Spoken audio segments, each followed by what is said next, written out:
O kulang mga puso, masobra 14,000 kakulang classrooms ang ginakinahanglan sang 20 ka schools division sa Bugos nga Western Visayas. Blended learning kag shifting sang classes ginarekomendara ini ang gintutukan ni Tess Ordales.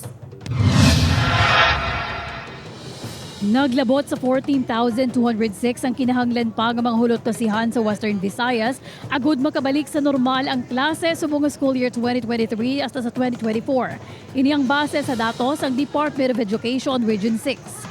Negros Occidental na nagapanguna nga may 7,837 nga kulang nga mga classrooms.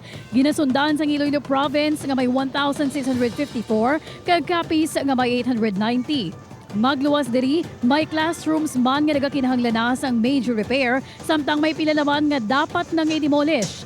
Aminado si DepEd 6 Director Mayor Ortico nga pagpanghangkat ini apang dapat nga padayunon ko nagihapon ang edukasyon sang kabataan.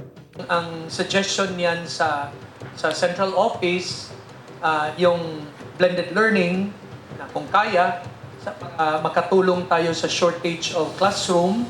And then ang PPRD, si Dr. Dedoroy is also monitoring ilang mga schools all over the region na nagkakaroon ng mga shifting. Temporaryo lang ini nga solusyon suno sa DepEd samtang ginapangitaan pa sang pondo ang pagpatukod sang bago nga mga hulot kasihan.